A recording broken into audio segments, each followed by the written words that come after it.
If you have a fear of being on camera, I really want you to listen to this. Most of the time when women want to inspire the world, they don't know where to start. And then they come across a video like this telling them they should start a YouTube channel.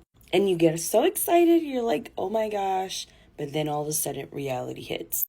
And you're like, no, there's just no way. There's no way I can talk to a camera and be genuinely authentic with myself and put myself out there. There's just no way. Does that fear sound familiar? One thing about fear is just that, what is the acronym again? False evidence appearing real. It's not real. The reason why you're hesitant about showing up on camera is that there is resistance that you have to honor when it comes to executing that idea. See, here's the thing. If you have a desire to help and inspire people all over the world, that desire is probably from God. But then you overthink it and then you're like, no, I don't want to do it. When God has given you a mission to help its children and all the people who need your gifts. I think the biggest mistakes that we make is that we allow the fear to dictate our decision and our mission here on earth. The one thing that fear will always do, it will always kill more dreams than it actually saves you from. So why would you choose your fear and to really allow it to make the decision when God put something in your heart to execute?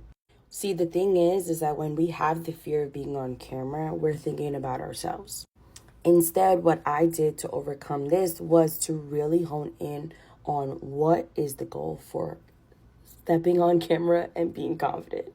For me, it was just thinking about how I can help other people. I've been on YouTube for 6 years, and there are times where I'm just like frustrated and I overthink, and sometimes I have fear, especially now with creating and teaching people how to do the same. But the one thing that I've learned as a YouTuber and content creator here on platforms like TikTok or YouTube is just that when we stop thinking about ourselves and we think about other people and our mission and our why, we can execute the hell out of our mission. So if you're ready to overcome that fear, I promise you I will walk you step by step, but you have to take the first step. And I have a training for you to really analyze how I was able to monetize my passion on YouTube and inspire and impact millions of people with my channel. So if you're interested in getting the help that I can help you with, feel free to check out the training on my page. I hope to see you there.